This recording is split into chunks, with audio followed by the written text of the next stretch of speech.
என்னென்னா இப்போ இலங்கை பாராளுமன்ற உறுப்பினர் ஒருவர், அதாவது வைத்தியர் அர்ஜுனா அவர்கள் ஜெனிவாவில் போயிருக்கிறார்.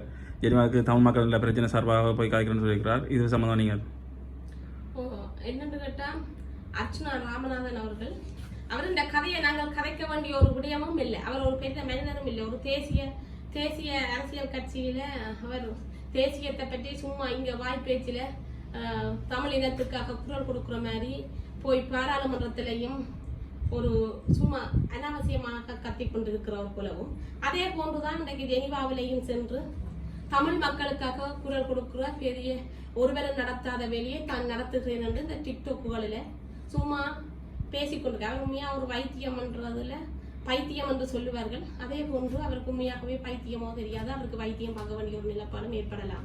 இந்த பாதிக்கப்பட்ட தரப்புகளுக்காக எந்த குரலும் கொடுக்கவில்லை. அவர் தமிழ் இனத்துக்காக குரல் கொடுக்க போனவரும் இல்லை. அவர் தனது பிரச்சனையை உண்மையாகவே பாராளுமன்றத்தில் இருக்கின்ற போது ஏதோ நாங்கள் நினைச்சோம் தமிழ் மக்களுக்காக ஏதோ குரல் கொடுக்கின்றார்களோட நடித்தார். ஆனா அவர் போய் தனக்கு இங்க பாதுகாப்பு இல்லை என்று அங்க ஜெனிவாவில் கூறியிருக்கின்றார். அதே போன்று அவர் தனது தந்தையை கடத்திய விடயம் அது தனக்கு பெரிய ஒரு பாதிப்பை ஏற்படுத்துகிற மாதிரி தான் அங்க விமர்சிக்கின்றார். ஒரு பொதுமகனாகவும் ஒரு பொதுமக்களுக்காக கதைக்கின்ற ஒரு அரசியல்வாதிகாகவும் அங்கு செல்லவில்லை. அவர் தனது தங்கத்திற்காக கதைக்கிறார் என்ற மாதிரியும் அந்த பலவிதமான பல கோணங்களில் கதைக்கிறார். அதே மாதிரி இந்த பாதிக்கப்பட்ட தரப்புகள் இன்று நாம் சொல்லுகின்றோம் ஒன்று இந்த சர்வதேசத்துக்கும் சரி இந்த தாயகத்தில் உள்ளவர்களுக்கும் சொல்லுகின்றோம். என்னன்னு கேட்டால், நாங்கள் உண்மையாகவே 2009ஆம் ஆண்டு தொடக்கம் எமது உறவுகள் கடத்தி காணாமலாக்கப்பட்ட உறவுகளுக்காக நீதி கிடைக்கும் வரைத்தான் நாம் போராடுகின்றோம் என்று. ஆனால் நாங்கள் அப்பப்போது தோன்றுகின்ற போராட்டங்களை செய்கின்ற ஒரு குழுக்கள் அல்ல. அன்று செய்துவிட்டு பிறகு மீண்டும் மறைந்து போவார்கள். ஆனால் நாங்கள் இன்று வரை நாம் தொடர்ச்சியாக நமக்கு நீதி கிடைக்கும் வரை நாம் தொடர்ச்சியாக தொடர்ந்து போராடி கொண்டிருக்கின்ற ஒரு மக்களாகவே நாங்கள் இன்று வரை இருக்கின்றோம். அப்படிப்பட்ட மக்களை பார்த்து விமர்சிப்பவர்கள் இந்த அதிலேயும் ஒரு பாராளுமன்ற உறுப்பினராக இருக்கின்றவர் விமர்சிப்பது என்பது ஒரு தமிழ் மக்களுக்கான நீதி வழங்காம அதை நீர்த்து போக செய்கின்ற ஒரு சக்தி செயலாகத்தான் அவருடைய செயற்பாட்டை பார்க்க வேண்டி இருக்கின்றது. உண்மையாகவே இதில் இருக்கிற தாய்மார்களை நீங்க கண்கூடாக பார்க்கின்ற போது அவர்கள் எவ்வளவு வேதனையோடும் வலியோடும் இருந்து அவர்களுக்கு வீட்டுல சாப்பாடு இருக்கும், உடுக்க நல்ல ஆடைகள் இருக்கும். ஆனால் அதையெல்லாம் தவிர்த்து தமது உறவுகளுக்கு நீதி வேணும் என்பதற்காக அவர்கள் எந்த இடத்துக்கு போக வேண்டி இருக்கின்றதோ அந்த இடத்துக்கு எல்லாம் போயிருக்கின்றார். இந்த அர்ச்சுனா ராமநாதன் அவர்கள் சொல்லுகிறார், அவரை உண்மையா ஒரு பாராளுமன்ற உறுப்பினர் சொல்லவே எங்களுக்கு கூச்சமாக இருக்கின்றது. ஏன்னு கேட்டா, ஒரு தாய்மார்களை பார்த்து 2000 ரூபாய்க்கு கூலிப்படையாக 2000 ரூபாய்க்கு போறதும் பட்டுச்சாரிக்கு உடுத்து 2000 ரூபாய்க்கு போற தாய் அன்றைக்கு தனது வீட்டுல இருந்து ஒரு வேலைக்கு போனா 2000-2500 ரூபாய் உழைச்சிருவான்.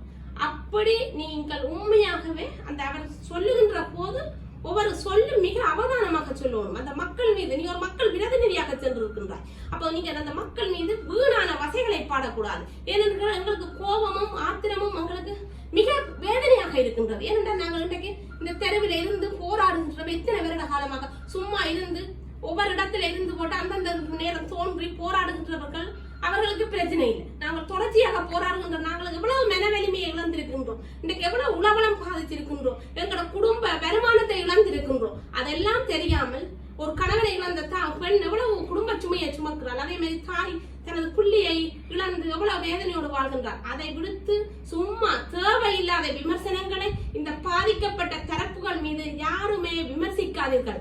உண்மையிலேயே நீங்கள் நிரூபிக்க வேண்டிய ஒரு ஆட்களாக மாறுவீர்கள். ஏனென்று கேட்டால், நாங்கள் அப்படியான ஒரு பாதிக்கப்பட்ட நாங்கள் அப்படியான ஒருவரும் இல்லை. நாங்கள் சொல்கின்றோம், வேணுமென்றால் உனக்கு 2000 தாரம் என்றால் சொல்லுங்கள், நாங்கள் 2000 தாரம். நாங்கள் அப்படி இன்றைக்கு அரசாங்கம் 2 லட்சம் கொடுக்குது என்று கேட்கின்ற போது நாங்களே அந்த OMB கேட்கிறோம், நாங்கள் 5 லட்சம் தாரமங்கள புள்ளிகளை தாங்க. அப்படித்தான் நாங்கள் எங்களுக்கு நிதி வசதிகள் இல்லாட்டியும் நாங்கள் எங்களோட உறவுக்காக எதையும் இழந்து நாங்கள் போராடுவதற்கு தயாராக இருக்கின்றோம். எங்கள் மீது வீணான வசைகளை பாடுபவர்களும் வீணான விமர்சனங்களை செய்வர்களும் இன்றுடன் நிறுத்திக் கொள்ள வேண்டும். நீங்கள் ஆதாரபூர்வமற்று கதைக்க கூடாத ஒரு பாதிக்கப்பட்ட தரப்பின் மீது அது இன்னும் வேதனையை கூட்டுகின்ற போதுதான் அவர்கள் எவ்வளவு ஒரு வலிகளோடு இருக்கின்றார்கள் என்பதை புரிந்து கொள்ள. ஒரு மனுஷனுக்கு புண் இருக்கின்ற போதுதான் நம்மளுக்கு வேதனை தெரியும். புண் இருக்கிறவன் போல நடிக்கிறவன்கள் பல பேர் இருக்கிறாங்க. இன்றைக்கு ஜெனீவாவில் கூட்டத்தொடரில் போயிருந்து ஒரு பாதிக்கப்பட்ட தாய் தனது சாட்சியங்களை கூறுகின்ற போது அவள் இந்த உள்ளத்தில் இருந்து உள்ள கூறல்கள் வெளியே வந்து அங்கு கதைக்கின்றார். ஆனால் அதே போல அதற்காக இங்கு ஒரு போராட்டங்களை செய்துவிட்டு அதற்காக குரல் கொடுக்கிறோம் என்று சொல்லிவிட்டு அந்த ஒரு நாள் போராட்டத்திலே இந்த உலகம் அவர்களை பெருமளவில் அவர்களை பெருமைப்படுத்தி அந்த இடத்திலே போய் ஜெனீவா முன்றலிலே அவர்கள் ஏதோ எங்களுக்கு நீதியை பெற்றுத் தருவதாக எங்களுடைய அனுமதி இல்லாமலே பல பேர் பல இது அங்கு அரசியலை செய்கின்றார்கள். நாங்களும் பார்த்து கொண்டுதான் இருக்கின்றோம். நாங்களும் பாதிக்கப்பட்ட தரப்புகளாக இந்த இடத்தில் எத்தனையோ காலமாக போராடி வருகின்றோம். ஆனால் எப்பயுமே அதிகார வர்க்கமாக இருக்கிறவர்களுக்கு தான் மதிப்பு. இந்த பாமர மக்களாக இருந்து இன்று வீதியோரத்தில் போராடுபவர்களுக்கு பெருமதி இல்லை. அதே போன்றுதான் இந்த பாதிக்கப்பட்ட தரப்புகள் சாட்சியங்களை நாம் ஒன்று சொல்கின்றோம். சர்வதேசத்திடம் நாம் ஒன்று கேட்கின்றோம். அவர்கள் நேரடியாக சாட்சியம் அளிக்க நீங்கள் ஆதரவு கொடுங்கள் அவர்களுக்கு. ஏனென்று கேட்டால் அவர்கள் சார்பாக அங்கு வந்து குரல் கொடுப்பவர்கள் உண்மையான சாட்சியங்களை சொல்வதற்கு முடியாது. சொன்னாலும் அவர்கள் அதை விமர்சித்துத்தான் சொல்ல வேண்டிய. அவர்களுக்கு கதையை இன்னொருவரிடம் கேட்டுத்தான் அவர்கள் சொல்ல வேணும். ஆனா பாதிக்கப்பட்ட தரப்புகள் இங்கே இருக்கின்றார்கள். அவர்கள் வந்து நேரே சாட்சியம் அளிப்பதற்கு நீங்கள் ஒரு ஆதரவு தளத்தை ஏற்படுத்தி கொடுங்கள் என்றுதான் நான் இந்த வேளையில இந்த ஐநாவிடமும் கேட்கின்றேன். விமர்சிப்பதை விட்டு இந்த மக்கள் ஒரு நாட்டில ஒரு நாட்டை எடுத்து பாருங்கள். இந்த இன்றைக்கு கோத்தகோ வந்து சொல்லுகின்ற போது இந்த சிங்கள மக்கள் அந்த கோத்த அவர்களை வீட்டுக்கு அனுப்புகின்ற போது எவ்வளவு கிளர்ச்சியாக எழுந்தார்கள். ஒரு பிரச்சனைக்கு அவர்கள் எப்படி ஒற்றுமையாக குரல் கொடுத்தார்கள். இன்று அவர்கள் சரியோ பிழையோ, ஆனா அந்த மக்கள் ஒரு திரட்சியை கண்டோம். அதே போன்ற இந்த இனத்துக்கு நடந்தது இனப்படுகொலை என்பதற்கு அனைவரும் நாங்கள் ஒன்று திரண்டு ஒரு குரலாக கொடுத்து நாம் ஒரு திரட்சியை உருவாக்குவோமாக இருந்தால் அன்றைய எமது இனத்துக்கான இன விடுதலையும் இந்த இனத்துக்கு நடைபெற்ற இனப்படுகொலைக்குமான தீர்வை நாம் சர்வதேசத்திடம் பெற்றுக்கொள்ளலாம் என்பதை நான் இந்த ஊடக வாயிலாக தெரிவித்துக் கொள்கின்றேன்.